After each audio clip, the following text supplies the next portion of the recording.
రెండో వక్త పొన్నూరు నుంచి వచ్చారు శ్రీమతి కొమ్మినేని పద్మావతి గారు. సాయినాథ భజనమాల గురించి చక్కగా మాట్లాడతారు. సద్గురు సాయినాథునికి నమస్సుమాంజలి. ప్రత్యక్షంగా వరాల సాయి మందిరానికి విచ్చేసిన సాయి భక్తులకు, పరోక్షంగా టీవీలలో తిలకిస్తున్న సాయి భక్తులందరికీ, మరియు వరాల సాయి మందిర నిర్వాహకులు సాయి వాహిని అనిల్ గారికి నా నమస్కారాలు. ఇవి వరాల సాయి మందిరం ప్రతిష్ఠ జరిగినప్పటి నుంచి దర్శించుకోవాలని ఎంతో ఆతృత చెందాను. ఎంతో బాగా బలంగా చూడాలి. అందులోనూ వారి ఫోటోలు అవి పెడుతూ ఉంటారు సోషల్ మీడియాలో. అవి చూసిన కాడి నుంచి ఎప్పుడెప్పుడు చూద్దామా అని ఒకటే తపనగా ఉండేది. బాబా చెప్పినట్టు నా అనుమతి లేనిదే గడప కూడా దాటలేరని ఈ రోజుకి బాబా అనుమతి ఇచ్చి అన్ఎక్స్పెక్టెడ్గా వాళ్ళు రమ్మన్నారు. కానీ నాకు రావటం వీలు పడదని చెప్పాను. అనుకోకుండా ఈరోజు సాయంత్రం నాకు ఒక పెళ్లి కార్యక్రమాన్ని చూపించి ఆ ద్వారా నన్ను ఇక్కడ ఈ మందిరానికి తీసుకొచ్చిన ఈ సాయినాథునికి పాదాభివందనాలు. ఈ కార్యక్రమాన్ని తిలకించి అదృష్టాన్ని ప్రసాదించిన ఈ సాయినాథునికి మనస్ఫూర్తిగా నమస్సుమాంజలి. మరియు సాయి వాహిని గారు, అనిల్ గారు మహిళా దినోత్సవం సందర్భంగా సామాన్యులైన మహిళా సాయి భక్తులకి సాయి శక్తి పురస్కారాలు ఇచ్చి ఎంతో ప్రోత్సహించారు. ఆ కార్యక్రమాన్ని నెల్లూరులో ఘనంగా నిర్వహించారు. ఆ అవార్డు నాకు కూడా ఇవ్వటం నా అదృష్టంగా భావిస్తున్నాను. ఇచ్చిన ప్రదాత పద్మనాభరెడ్డి గారు కూడా వారిని మరలా దర్శించుకోవడం చాలా ఆనందంగా ఉంది. ఇంకా విషయానికి వస్తే సావిత్రిబాయి టెండూల్కర్ గారు, వారి గురించి ముందు అందరూ చెప్పేశారు. వారి విశేషాలు కానీ ఏదైనా కానీ వారి కుటుంబ వారసులను తలుచుకోవడం, చూడటం చాలా ఆనందంగా ఉంది. మరియు ఇంకొక విషయము అంటే సావిత్రిబాయి టెండూల్కర్ గారి గురించి, బాబాతో ఉన్న అనుబంధం గురించి ముందు అందరూ చెప్పేశారు. నాకు బాగా మనసుకు హత్తుకున్న సచ్చరిత్రలో ఒక సంఘటన ఏంటంటే, మాధవరావు టెండూల్కర్ వారి తాతగారైన వారికి చదువు విషయంలో నాకు ఎంబీబీఎస్ సీట్ రాదేమో అని బాధపడుతున్న సమయంలో బాబా గారు అవి ఆందోళన అంతా పక్కన పెట్టి పాఠాల మీద శ్రద్ధ పెట్టమని చెప్పు అన్నారు. నన్ను నమ్మి పాఠాల మీద శ్రద్ధ పెట్టమని చెప్పు అన్నారు. పెద్దలుగా మనం పిల్లలకి చెప్పాల్సింది కూడా అదే. బాబాని నమ్ముకోండి, పాఠాల మీద శ్రద్ధ పెట్టండి, చదువు మీద శ్రద్ధ పెట్టండి. వారి తాతగారిని ఆదర్శంగా మనలాంటి సామాన్య భక్తులకి మార్గం చూపించారు బాబా. ఇంకొకటి, ఇందాక పద్మనాభరెడ్డి గారు చెప్పారు, వారి ఫోటోని ఇంతవరకు వారి సావిత్రిబాయి టెండూల్కర్ గారికి బాబా స్వహస్తాలతో ఇచ్చారు, ఒక చిత్రపటాన్ని ఆశీర్వదించి ఇచ్చారు. మరి వారి కుటుంబం ఏం చేస్తుందంటే దాన్ని, ఆ ముద్రలని చెరిపి వేయడానికి కూడా ఇష్టపడకుండా, మనమైతే ఏం చేస్తామమ్మా, ఆదివారం వచ్చిందా, అమావాస్య వచ్చిందా, ఫోటోలు పటా తుడిచేసి బొట్లు పెట్టేసుకుంటాం. వారు అది చేయలేదు. ఎందుకంటే బాబా గారి స్పర్శ ఎక్కడ తొలగిపోతుందో అన్న భావన వాళ్ళది. ఆ స్పర్శ తొలగిపోకూడదు, ఆశీర్వాదం మా యందు ఇలాగే ఉండాలి అని అంత భక్తితోటి వారు ఆరాధిస్తున్నారు. కాబట్టి వారికి బాబా యొక్క అనుగ్రహం ఈ తరతరాలకి జరుగుతూ ఉంది. ఇక భజనమాల గురించి. భజనమాల పేరే అద్భుతంగా ఉంది. మనము ఎన్నో రకాలుగా బాబాకి మాలలు వేస్తూ ఉంటాం, పూల మాలలు కడుతూ ఉంటాం. ఒక మరుసటి రోజుకి అవి వాడిపోతూ ఉంటాయి, అవి తీసేస్తూ ఉంటారు. కానీ సాయి సచ్చరిత్ర రాక మునుపే పత్తినారాయణరావు గారు, మా హేమాడ్ పంత్ గారు సాయి సచ్చరిత్రని రాయకముందే, రచించకముందే సావిత్రిబాయి టెండూల్కర్ గారు 800 అభంగాలతో ఒక పూలమాల అల్లి బాబా గారి మెడలో అలంకరించారు. అవునా కాదా? మనం వేసిన పూలమాలలు వాడిపోతాయి, మరుసటి రోజుకి తీసేస్తాం. కానీ వీరు వేసిన ఈ భజనమాల మాత్రం ఎప్పటికీ స్థిరంగా సుగంధ పుష్పాలు వెదజల్లుతూనే ఉంటుంది. ఇది వాడిపోని మాల, ఇది మాత్రం స్పష్టంగా చెప్పొచ్చు. ఇది ఎప్పటికీ వాడిపోని సుగంధభరితమైన మాల, భక్తుల హృదయాలకు ఆనందం కలిగించేంతటి మాల. కానీ వీరి యొక్క అనుభవాలు చెప్తుంటే నాకు చాలా ఆశ్చర్యం అనిపించింది. ఆశ్చర్యమో తెలీదు, మిరాకిల్లో తెలీదు. ఈ పుస్తకం పట్టుకోగానే అన్ఎక్స్పెక్టెడ్గా ఒక పేజీ తిరిగేశా. 700 చెప్పచ్చు అనుకుంటాను, 776 యొక్క అభంగం. తెలీదు, ఎలా అద్భుతమనే అనుకోవాలి. ఆ అభంగం గురించి కొంచెం చెప్తాను. అందులో 4 పాదాలు, అభంగాలంటే 4 పాదాలే కదా. మొదటి పాదంలో అమ్మ రాసింది ఏంటి అంటే, నిన్ను స్మరించుకుంటేనే నాకు శాంతి. మనుషులకి ఎవరికైనా నీ స్మరణే శాంతి, నీ నామమే మాకు విశ్రాంతి. భవసాగరాన్ని తరింపజేయాలి అంటే నీ జపమే తారక మంత్రం. కాబట్టి బాబా, నీ యందు దృఢమైన భక్తిని మాకు ప్రసాదించయ్యా అని కోరుకుంది ఆ శ్లోకంలో, ఆ అభంగంలో. మరి ఆవిడ దాన్ని ఆచరించి చూపించారు. సావిత్రిబాయి టెండూల్కర్ గారు ఆచరించి చూపించి తరించారు. తరతరాలుగా వారి వంశం కూడా దాన్నే నమ్ముతూ ఉంది, తరుస్తూ ఉంది. మరి అంత అదృష్టం మనకు కలగాలి అంటే మనం చేయాల్సిందేంటి? వారి యందు దృఢమైన నామాన్ని, నామంతో టెండూల్కర్ గారు తరించారు. ఓం శ్రీ సాయినాథాయ నమః, ఆ నామంతో తరించారని వారు చక్కగా చెప్పారు. మార్గం కూడా చూపించారు. అప్పుడే టెండూల్కర్ గారు మార్గం సుగమం చేశారు. నామంతో తరించవచ్చు, భవసాగరాన్ని దాటించే మంత్రం సాయి మంత్రమే, సాయినామ జపమే అని చెప్పేశారు. కాబట్టి మనం చేయాల్సిందల్లా, కోరుకోవాల్సిందల్లా సాయి యొక్క పాదాల మీద దృఢమైన భక్తి మాకు కలిగించేలా ప్రసాదించయ్యా అని కోరుకొని వదిలేయకూడదమ్మా. కూర్చొని మాకు భక్తి ప్రసాదించంతే కుదరదు. ఆచరణలో ఉంటేనే అది సాధ్యమవుతుంది. కాబట్టి ఈ పుస్తకాన్ని, ఇంకొక మాట, నాకు ఎప్పటి నుంచో సచ్చరిత్ర నేను బాగా చదువుతాను. భజనమాల సావిత్రిబాయి టెండూల్కర్ గారు 800 అభంగాలతో రాశారు అంటే ఏదో ఒక చిన్న లోపం ఉండేది. దీని గురించి నేను తెలుసుకోవట్లేదు, నాకు మరాఠీలో ఉంది, తెలుగు తప్ప వేరే భాష రాదు. దీని గురించి తెలుసుకోవటం ఎలా అంటే ఏదో చిన్న మ్యాగజైన్స్లో అక్కడో శ్లోకం ఏదో అర్థంతో కనిపించేది. అయినా అదొక అసంపూర్తిగా ఉండేది, సాటిస్ఫాక్షన్ ఉండేది కాదు. ఎలా అని బాగా ఆ భజనమాల గురించి దానిలో చదివినప్పుడల్లా ఎలా వస్తుందో, ఏ విధంగా వస్తుందో అని ఒక రకమైన ఫీలింగ్ ఉండేది. ఆ కోరిక ఇన్నాళ్ళకి సాయి మందిర నిర్వాహకుల ద్వారా బాబా తీర్చారు, ఆ లోటుని భర్తీ చేశారు.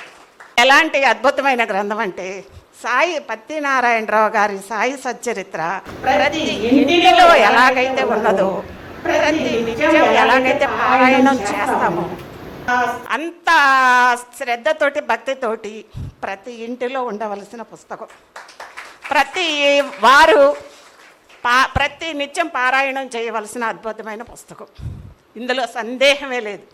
వారు అన్నట్టు మన సమస్యలకి పరిష్కారం దొరుకుతుంది. చూశాను, పైన 4-5 పేజీలు తిరిగేసి కొన్ని చూస్తేనే అద్భుతంగా అర్థమైపోతుంది.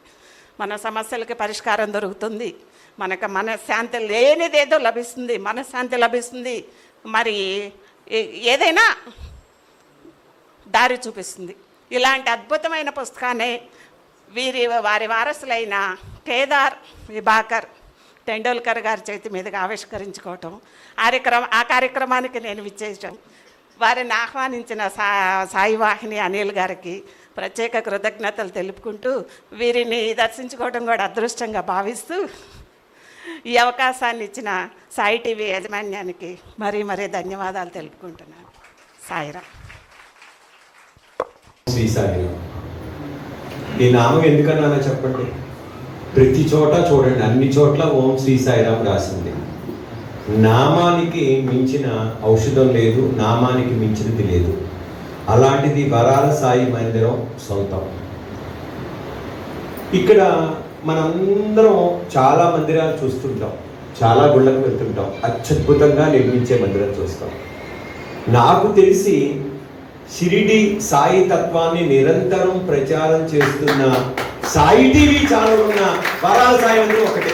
నాకు తెలిసి షిరిడి తర్వాత ఇదే.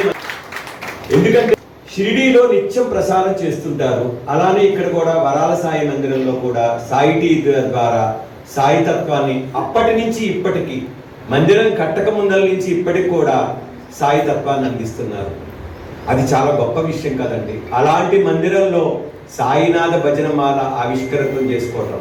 మరి ఇక్కడ ఈ భజనమాల గురించి ఒక్క మాట చెప్పి తదుపరి కార్యక్రమంలోకి వెళ్తాం.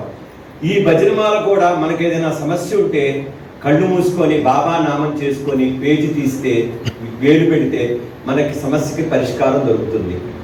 అలా కాకపోయినా 826 అభంగాల్లో మీరు ఒక్క సంఖ్య అనుకొని ఆ సంఖ్య తీస్తే ఆ సంఖ్యలో మీకు సమాధానం సాయినాథుడు తప్పకుండా ఇస్తాడు.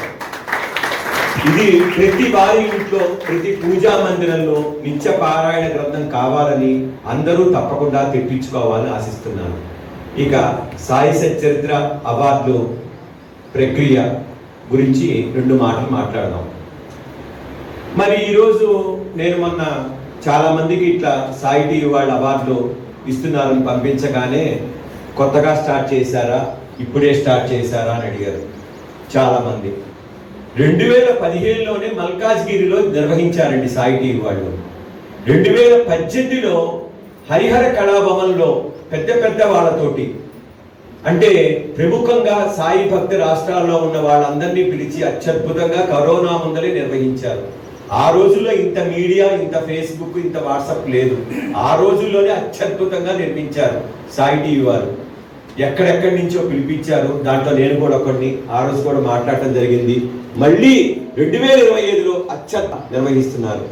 అసలు నాకు ఒక అనుమానం అండి, మామూలుగా బాబా మందిరాలంటే గురు పౌర్ణమి, శ్రీరామనవమి, దసరా, దత్త జయంతి ఈ 4 పండగలే చేస్తాం. మరి సాయి టీవీ వాళ్ళు ఒక్క సాయి సచ్చరిత్ర అద్భుతంగా పండగ చేస్తున్నారు. ఈ విషయం గురించి అనిల్ గారి ద్వారా 2 మాటలు తెలుసుకోవాలని నేను కూడా అనుకుంటున్నాను. దాని గురించి ఒక్క మాట చెప్పడం. ఆయన ఏ విధంగా కార్యాచరణలో పెడతారనడానికి భజనమాల ట్రాన్స్లేషన్ ఒక నిదర్శనం. నాకు పోయిన సంవత్సరము మే నెలలో దాదాపు ఇంకొక 4-5 రోజులు అటు ఇటుగా ముంబై వెళ్ళాం. గురు పౌర్ణమి సందర్భంగా ఆ రోజు భక్తుల వారసుల యొక్క ఇంటర్వ్యూస్ చేయాలి, వారి యొక్క స్ఫూర్తి మనందరము నింపుకోవాలి, వారి జీవితాలు ఎలా ఉన్నాయి అనేటువంటి దానిపైన ప్రత్యేకమైనటువంటి ప్రోగ్రామ్స్ కోసం వెళ్ళాం. అప్పుడు వారు నాకు భజనమాల వారి ఇంట్లో వాళ్ళు స్వయంగా పారాయణ చేసి వినిపించారు మరాఠీలో. అది కొంచెం అర్థమయ్యి అర్థం కాక, తెలుసు కదా మామూలుగా మన తెలుగులకు కాస్త అతి ఆవేశం ఉంటుంది. అతావేశం ఉందంటేనే తెలుగు వాళ్ళు వెంటనే సార్ ఈ భజనమాలను మేము తెలుగులో ట్రాన్స్లేషన్ చేయిస్తామని. ఎవరు దొరుకుతారు మరాఠీ నుంచి ట్రాన్స్లేషన్ చేయించడానికి? సరే అని చెప్పి సాయి బంధువులందరికీ రిక్వెస్ట్ చేస్తే దాని ట్రాన్స్లేషన్ ఖర్చు కూడా చాలానే అయింది. మొదట దాదాపు నాతో పాటు ఒక 10 సంవత్సరాలు జర్నీ చేసి 4 PhD నుండి బాగా పాండిత్యం ఉన్నటువంటి ఒకరికి ఇచ్చాను ట్రాన్స్లేషన్ కోసం. ఇస్తే ఈరోజు 100 అభంగాలు అయిపోయి పంపించేస్తా అంటాడు. 4 వారాల తర్వాత కూడా 400 అయిపోయి పంపించేస్తా అంటాడు. ఆఖరికి ఒక్క అభంగం కూడా ట్రాన్స్లేషన్ పంపించలేదు. ఏంటి కథ అని చెప్పి ఇంటికి వెళ్ళేసరికి నా హార్డ్ డిస్క్ పాడైపోయింది, ట్రాన్స్లేషన్ చేసి అన్నీ పోయినాయి అన్నాడు. నాకు అర్థమైపోయింది. పుస్తకం చూడగానే ఆయనకు భయం వేసింది, చేయలేను, 800 అభంగాలు. మామూలుగా ఏదో చిన్న పుస్తకం ట్రాన్స్లేషన్ చేస్తే 20,000-30,000 ఇస్తారు ఆయనకు. కానీ దీనిపైన మనస్సు పెట్టాలి, దీనిపైన భక్తి ఉండాలి, ఉంటేనే అది అవుతుంది. తర్వాత యూనివర్సిటీలో నాతో పాటు ఒక క్లాస్మేట్ ఉన్నాడు, అతను కూడా 2 PhD ఉన్నాయి, హిందీలో, సాంస్క్రిట్లో. అతనికి ఇచ్చాను. అతను ఏం చేశాడు, 20 అభంగాలు పంపించాడు. ఎట్లా ఉన్నాయంటే మనం గూగుల్లో చేస్తే ట్రాన్స్లేషన్ ఎట్లా ఉంటుందో భాష అట్లుంది. ఇంకా లాభం లేదని చెప్పి దీనికి మనమే పూనుకోవాలి అని చెప్పి దీనికి ప్రత్యేకంగా ఒక 4 టీంని ఎంపిక చేసుకొని అందరికీ మొత్తం ఇస్తే ప్రమాదం చేయరు, అర్థమైపోయింది. దాదాపు 9 నెలల ప్రయత్నం, ఒక బిడ్డ పుట్టినంత కాలం 9 నెలల ప్రయత్నంలో ఈ రోజుకు సరిగ్గా మాట ఇచ్చిన సంవత్సరానికి. దీని ద్వారా నాకు ఏమర్థమైందంటే అనవసరంగా ఎక్కడ నోరు జారకూడదు, మాట ఇచ్చే ముందు 1-4 సార్లు ఆలోచించాలనేటువంటిది ఈ పుస్తకం విషయంలో అర్థమైంది. ఎందుకంటే ఇది నా చేతిలో ఉన్నటువంటి పని కాదు. నా చేతిలో ఉన్నటువంటి పని అయితే నేను పని రాక్షసుని, అర్ధరాత్రైనా అపరాత్రైనా నేను చేసేస్తాను. ఇది నా చేతిలో లేనటువంటి పని. అందుకని అదొక అనుభవం భజనమాల ద్వారా. తర్వాత ఈ భజనమాల ట్రాన్స్లేషన్ అవుతున్నప్పుడు ఒక 50-100 అట్లా అభంగాలు ప్రూఫ్ రీడింగ్ కోసం పంపించేవాళ్ళు. పంపించినప్పుడు ఎక్కడ ఏ సందర్భాన్ని తీసుకున్నా సావిత్రిబాయి టెండూల్కర్ అంటే కేదార్ టెండూల్కర్ గారు చెప్పినట్టు నామం ఎంత పవర్ఫుల్లో ఈ భజనమాల చెప్తుంది మనకు. ఏ విషయం రాసినా దాని కింద జపించు సాయినామం, సాయినామాన్ని మరవకు. ఇదే ప్రతి 825 అభంగాల్లో ఇదే ఉంటుంది. ఎంత అద్భుతమైనటువంటి సాహిత్యం ఇందులో ఉంటుందంటే 1-2 అభంగాలు అసలు మనల్ని ఈ పుస్తకం నుంచి అసలు కదలలేము అనమాట. ఈ పుస్తకము మనకు ప్రింట్ అయ్యి వచ్చి దాదాపు 4 రోజులు అవుతుంది. 4 రోజుల నుంచి కూడా ఈ పుస్తకంలో ఉన్నటువంటి ఏ అభంగాన్ని తెలిసి చూసినా మళ్ళీ అదే మనకు స్ఫురణకు వస్తూ ఉంది, అదే మనసులో నడుస్తూ ఉంటుంది అనమాట. అంత అద్భుతంగా ఇందులో ఉంటుందన్నమాట. నిజంగా ఈ గ్రంథంలో వారు రాసినటువంటి అనేక అభంగాలు బాబాని తప్ప మరొక సుఖము లేదనేటువంటిది ఒకనొక సందర్భంలో వారు ఇక్కడ రాస్తారు. మదిన గురువును వసించిన ముఖము బహు ప్రసన్నము అంటారు. మనసులో గురువు నివసిస్తే ముఖమట బహు ప్రసన్నంగా ఉంటుందట. మీరు ఎవరినైనా చూడండి, బాబా సేవలో ఉన్నటువంటి వారు, బాబా తత్వాన్ని బాగా ఆకలింపు చేసుకున్నటువంటి వారి ముఖాల్లో ఆందోళన ఉండదు. ఎందుకు ఉండదు? కేవలము ఆయన మన మనసులో వసించడం మూలంగా అది ఎప్పుడూ కూడా ప్రసన్నంగానే ఉంటుందనేటువంటిది నిజంగా ఇక్కడ అద్భుతమైనటువంటిది రాసింది. భగవతాశ్రయం దొరికిన వారింట నిత్య పర్వదినం. భగవంతుని యొక్క ఆశ్రయం దొరికినటువంటి ప్రతి ఇంటా కూడా పర్వదినం అట. నిజంగా ఈ ఒక్క పదాలు చదువుకుంటే మనం ఎంత అద్భుతమైనటువంటి సాంగత్యంలో ఉన్నామనేటువంటిది మనకు అర్థమవుతుంది. మనసున సాయి ఉన్నా చాలు బాధలన్నీ మాయం. ఇవన్నీ ప్రాక్టికల్ కదా, మనం అందరం అనుభవిస్తున్నటువంటిది. మదిన సాయి ఉంటే బాధలకు ఇంకెక్కడ తావు ఉంటుంది? ఎందుకంటే హృదయం అంతా నిండిపోయిన తర్వాత మనకు అబ్బా నా ఈరోజు మనసు బాధపడదండి అంటారు. బాధ ఉండగా ఇంకా బాధపడాల్సినటువంటి అగత్యము మనస్సుకు ఉండదు. ఇట్లా అనేక విలువైనటువంటి ఒక గొప్ప మాట ఏం రాస్తారంటే, మనందరం కూడా ఉపాధి కోసము అనేక రకాలైనటువంటి వ్యాపారాలు చేస్తూ ఉంటాం, అనేక రకాలైనటువంటి వృత్తులు చేస్తూ ఉంటాం. అవి రాస్తారు, ఓ ప్రేమ వ్యాపారం చేసే సద్గురువా నీ రుణం ఏమిచ్చి తీర్చుకోను అంటారు. ప్రేమ వ్యాపారం అట. ఆయన వ్యాపారానికి పెట్టుబడి ప్రేమే అట. ఓ ప్రేమ వ్యాపారి అని సంబోధిస్తుంది బాబాను. నిజమే కదా, ఆయన ప్రేమతోనే మనతో వ్యాపారం చేస్తాడు. ప్రపంచమంతా వ్యాపారం ఏమి, అక్కడ ధనానికి తావులేదు. అక్కడ ఇంకొక స్థాయికి మన స్టేటస్కు దానికి సంబంధించినటువంటి స్థాయి లేదు. ఇప్పుడు బిజినెస్ రకరకాల టర్న్ ఓవర్స్ని బట్టి ఉంటుంది, కానీ ఆయన టర్న్ ఓవర్ ఒకటే, ప్రేమ మాత్రమే. ఆ ప్రేమ వ్యాపారం చేసేటువంటి ఓ సద్గురువా అని సంబోధిస్తుంది. నిజంగా ఆ పదము నా జీవితంలో నేను మర్చిపోలేను. అంత అద్భుతంగా ఈ భజనమాలను శ్రీ సావిత్రిబాయి టెండూల్కర్ మనకు అందించారు. తర్వాత సాయిరాం గారు చెప్పారు, ఎందుకు సచ్చరితకు ఇంత ప్రాధాన్యత సాయి టీవీ ఇస్తుందని చెప్పి. ఒక సాయి టీవీ మాత్రమే కాదు, సాయితత్వంలో ఉన్నటువంటి ప్రతి ఒక్కరికి కూడా శ్రీ సాయి సచ్చరితనే ప్రాణవాయువు. శ్రీ సాయి సచ్చరితనే ప్రతి ఒక్కరిని కూడా శక్తిని పుణికిపుచ్చి ముందుకు నడిపిస్తుంది.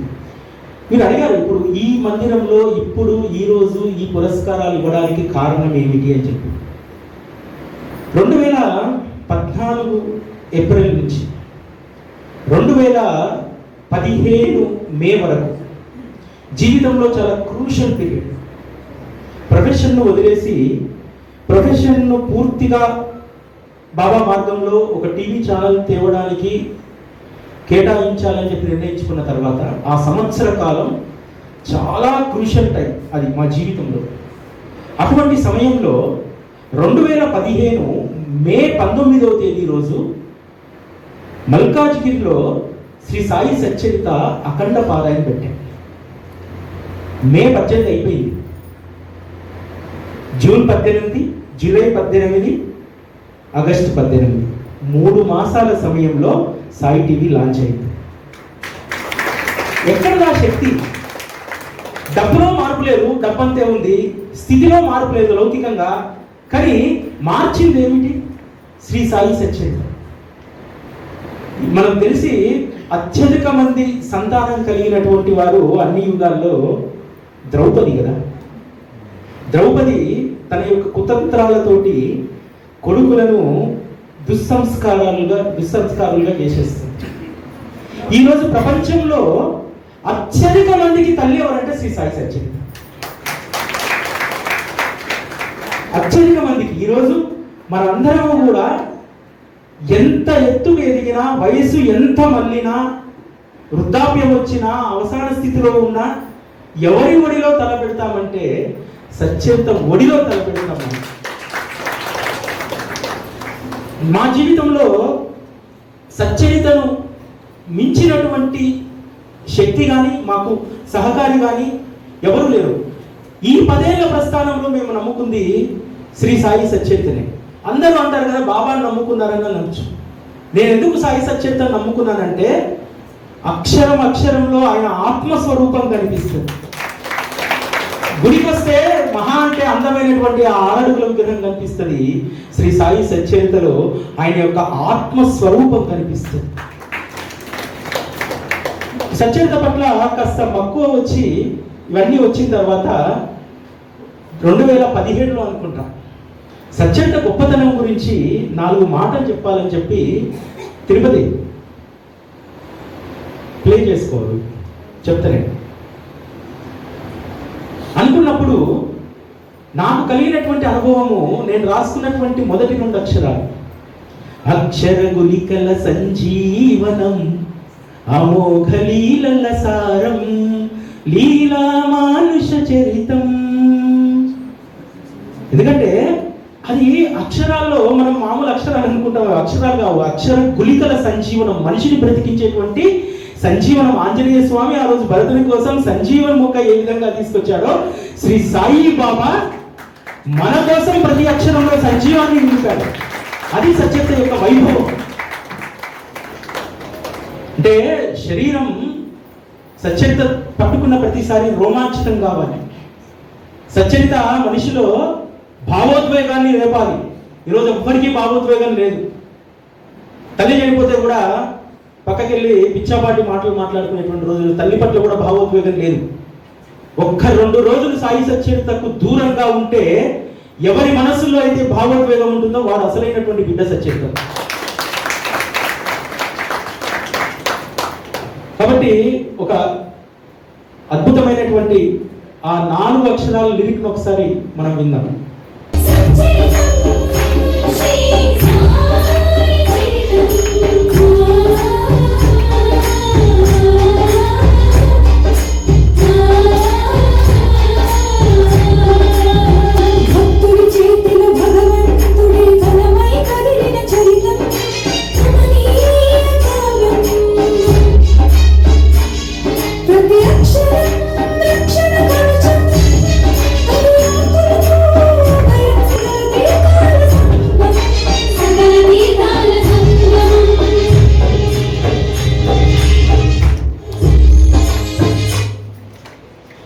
అంటే సచ్చరిత మన జీవితాల్ని ఎంత ప్రభావితం చేస్తుంది, సచ్చరితకు ఒక వార్షికోత్సవం చేయాలనేటువంటి దాంతో అప్పుడు రాసుకున్నటువంటి మా భక్తుడి కోరికలను భగవంతుడు తీరుస్తాడు. కానీ శ్రీ సాయి సచ్చరిత్వ ద్వారా బాబా తన కోరిక ఏదైతే ఉందో దాన్ని భక్తుడి చేత చేయించుకున్నాడు. భక్తుడి చేతిలో కలమై కదిలిన కమనీయ కావ్యం. ప్లేటు హేమార్గంతో విరచిత సచ్చరిత మాధుర్యం పొందగా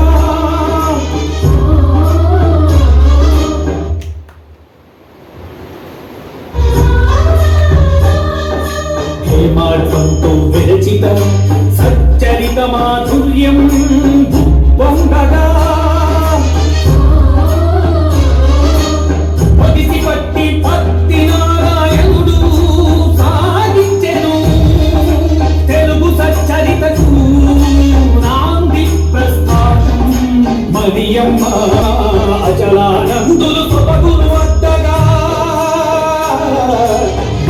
విజయమ్మ విమలమ్మ అచలానందులు వద్దగా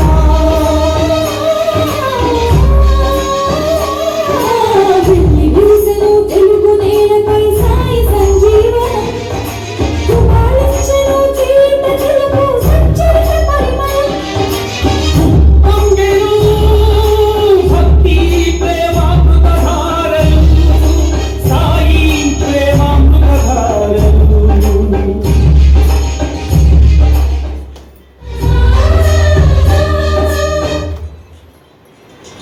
అంటే తెలుగు నేల సచరిత ఎట్లా వచ్చిందనేటువంటిది భవిష్యత్ తరం ఎప్పటికీ గుర్తుంచుకోవాలనుకున్నాను నేను. అందుకనే పత్తి నారాయణరావు గారితో పాటు మనెమ్మ గారు చేసినటువంటి సేవ, అచలానంద సరస్వతి, విమలా శర్మ గారు, ఇక్కడ కృతజ్ఞత ఏంటంటే ఆ సాయి మార్గంలో చేసినటువంటి వారిని స్మరించుకోవడమే కృతజ్ఞత. ఇక్కడ ఆ కృతజ్ఞత ఉన్నటువంటి వారే సచరితను ప్రేమించగలుగుతారు.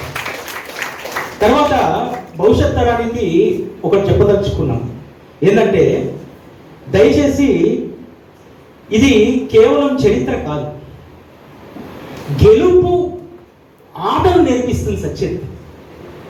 గెలుపు ఆట మనకెవ్వరు నేర్పారు జీవితంలో, ఒక్క సచరిత మాత్రమే నేర్పిస్తుంది. అందుకనే ఆ గెలుపు పాఠాలు నేర్చుకోవాలంటే సచరితను పట్టాలి. ప్లే 3.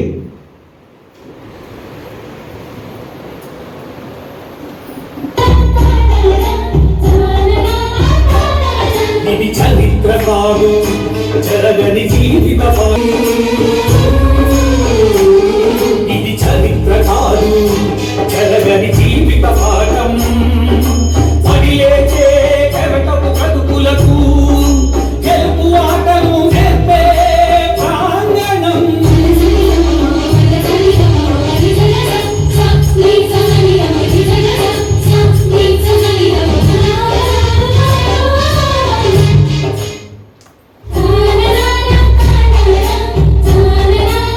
ఇది చరిత్ర కాదు జరగని జీవిత పాఠం 2017లో ఈ పాట చేయించడానికి 1 నెల రోజులు వెచ్చించాల్సి వచ్చింది. ఎందుకంటే సచరిత పట్ల ఆ లీలల పైన అనేక మంది రాశారు, కానీ సచరిత మన జీవితానికి ఏమిస్తుంది అనేటువంటిది ఇక్కడ రాయడం జరిగింది. అంతేకాదు చాలామంది అనుకుంటారు అనేక మత గ్రంథాల్లో సచ్చరిత ఒకటి. సచ్చరిత మత గ్రంథం కాదు. సచ్చరిత నిన్ను నువ్వు నిర్మించుకోవడానికి కావలసినటువంటి వికాసాన్ని ఇచ్చేటువంటిది శ్రీ సాయి సచ్చరిత. ఈరోజు మనంగా ఎందుకు ఇతరుల కంటే సంస్కారవంతులుగా మనం ఉన్నామంటే సచ్చరితను పట్టడం వల్ల, సచ్చరితను ఒంటికి ఎక్కించుకోవడం వల్ల. ప్లే 4.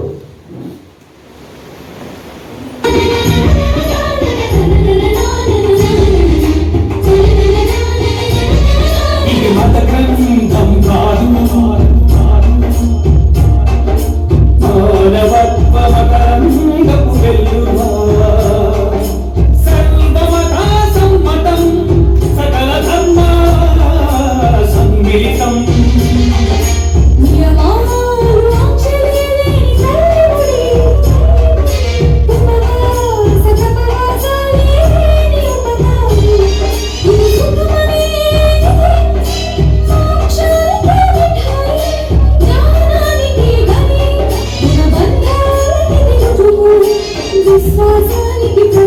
మనిషిని మనిషిగా బ్రతకమని చెప్పే జీవన సారం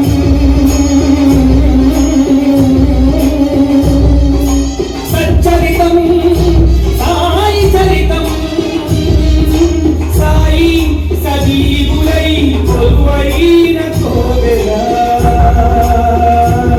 కొలువైన కోవెల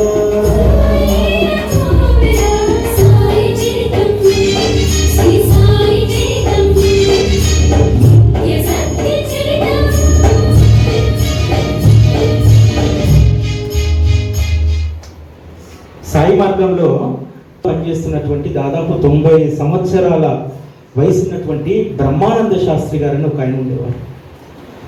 ఆయన ఈ పాట విని నాకు ఫోన్ చేశారు. సచ్చరితలో ఇన్నేళ్ల నా 70 ఏళ్ల సచ్చరిత ప్రస్థానంలో ఒకటి దొరకక అసంతృప్తితో ఉన్నాను, ఆ ఒక్క మాట మీ పాటలో దొరికిందన్నారు. ఇది సుఖమనే నిధి, మోక్షానికి మిఠాయి. మోక్షానికి మిఠాయి ఇక్కడ దొరుకుతుంది? ఒక్క సత్యలో తప్ప. అట్లా అద్భుతం సచ్చరిత. సచ్చరిత గురించి ఎప్పుడు మాట్లాడినా ఏం చేసినా ఇదంతా కూడా సాయిరామ్ గారు అడిగారు ఎందుకు ఈ అవార్డులు అని చెప్పారు. సచ్చరితకు రూపం ఉంది, పుస్తకం. ఆ సచ్చరితను ఎప్పుడు మనం గౌరవించుకుంటాం, ప్రేమించుకుంటాం. కానీ అదే సచ్చరిత పట్ల ప్రేమ కలిగినటువంటి వాళ్ళను, నిబద్ధతతో ఆ తల్లిని ప్రేమించుకునేటువంటి వాళ్ళను గౌరవించుకున్నప్పుడే ఆ సచ్చరిత గౌరవిస్తుంది. అందుకోసమే ఈరోజు 5 సాయి బంధువులను ఇక్కడ సత్కరించుకోవాలనుకున్నాం. వాళ్ళను కూడా ఆషామాషిగా మేము ఎంపిక చేయలేదు. ఎవరు కూడా ఇందులో రమేష్ గారికి నాకు ఫోన్లో పరిచయం, ఆదిలాబాద్ నుంచి నిర్మల్ నుంచి వచ్చినటువంటి శ్రీనివాస్ సాయి గారికి అసలు నాకు పరిచయమే లేదు. కోటన్ రాజు గారితో ఒక్కసారి పరిచయం, శ్రీనివాసరావు గారితో నెల్లూరు వారితో కూడా ఎప్పుడన్నా నెల్లూరు పోయినప్పుడు మాత్రమే పరిచయం. అంతే తప్ప ఎవరితోటి వ్యక్తిగత సంబంధాలు నాకు లేవు. వాళ్ళలో నన్ను కనెక్ట్ చేసింది శ్రీ సాయి సచ్చరిత. అది మాత్రమే ప్రామాణికం. సచ్చరిత పారాయణ చెప్పేటువంటి వాళ్ళు, పేరు మోసినటువంటి వాళ్ళు చాలా మంది ఉన్నారు. చాలా మంది అనుకుంటారు వాళ్ళకు ఇవ్వకుండా వీరికి ఎందుకంటే వాళ్ళు ఆల్రెడీ ఎక్స్పోజ్డ్, చాలా మందికి తెలుసు. కానీ వీళ్ళు చేసేటువంటి సేవ చాలా విభిన్నమైనటువంటిది. భవిష్యత్ తరానికి వీళ్ళందరూ ఆదర్శం కావాలి.